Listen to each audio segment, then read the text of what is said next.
And then as our last match we're going to talk about, because we've already discussed Reigns and Jey Uso, was Drew McIntyre versus Randy Orton in the Ghosts of Randy's Past match. Also an ambulance match. You know, all of those ghosts, apart from Keith Lee, who I would argue is one of the more focal points of this feud since SummerSlam, was not included once in the video package, not really mentioned on commentary as part of the context, not in all the spots that happened with various wrestlers getting involved. Because we had involvement from Big Show. We had involvement from Christian, HBK, and Ric Flair, all the people that Randy has taken out over the last 6 or so months. But never did we get anything from Keith frickin' Lee. I imagine I'm totally kayfabing this. I'm totally like Pritcharding this.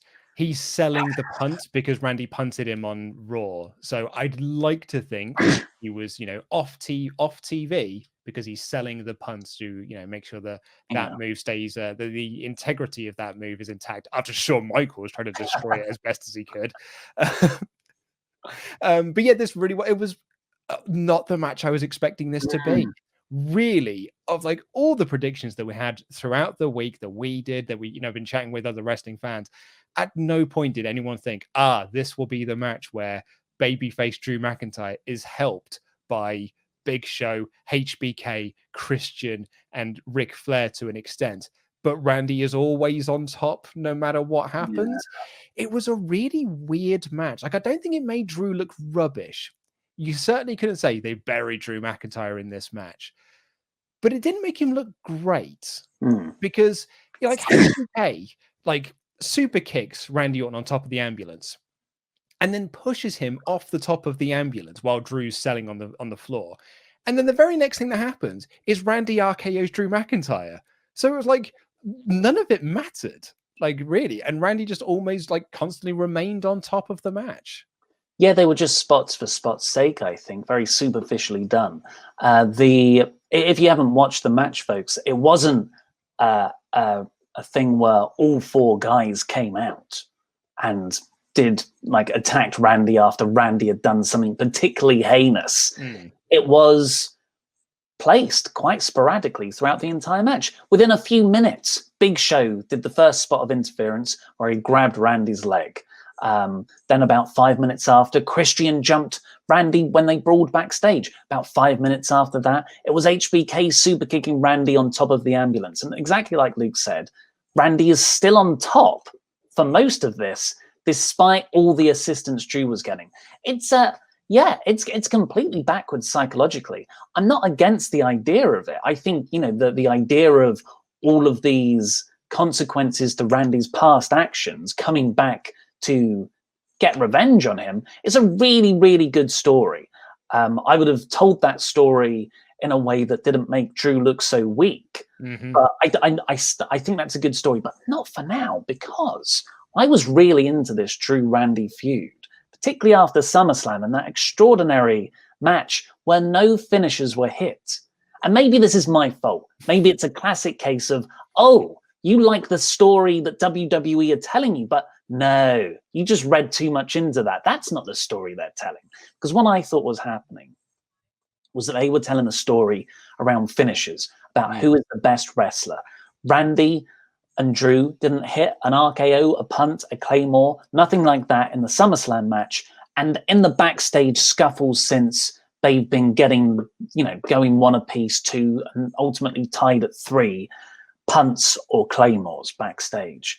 So I thought, okay, here is now when someone can hit their finisher in the wrestling match. But they didn't tell that story at all. Instead, they almost skipped ahead 3 months into the future of not this feud. This is more Randy's character. This wasn't a Drew match. This was a Randy storyline progression thing. And what one I think is quite undermined by Edge not being there. Like if this is the true end of the McIntyre-Randy feud, really, it should be to set up Edge returning, and then Edge can go into this Randy feud off the back of it. Because imagine if these people turn up sporadically, and then those intervals work. If Edge turns up at the end, spears Randy, and they throw Orton into the ambulance together, that works perfectly. But that isn't what happened. No, we all were saying like during it, oh, this will be the point when Edge shows up, or Edge will be in the ambulance, or they'll do something along those lines. But it never happened. Edge wasn't there. I get, he's probably still out injured, I guess. So it felt weird to go in this direction. And you could probably make the argument that like, oh, Drew was just selling the fractured jaw that he got from Randy, but like he's wrestled 2 matches on Raw, both against Keith Lee, both ending in DQ and no contest because WWE's booking department is crap in the bed when it comes to Raw and just don't know how to have matches end. So I never bought into the fractured jaw thing because he's always just been wrestling ever since it happened. Yeah, so it wasn't by far one of Drew's least best pay-per-view matches, because I think by and large his pay-per-view title work has been fantastic. Oh yeah, the Brock Lesnar match was what it was, but Bobby Lashley, Dolph Ziggler in 2020, getting that match out of that. The Randy Orton match at SummerSlam was really, really good. So yeah, it's a shame. It's a shame that it went this way. But overall, this is a show based on its opener and its closer, which were absolutely magnificent. So I gave it a 4 out of 5.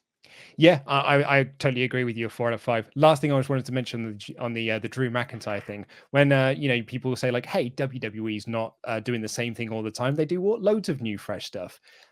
Someone posted up a graphic of Kofi's WWE Championship run versus Drew's, and it was Kofi won the belt at WrestleMania.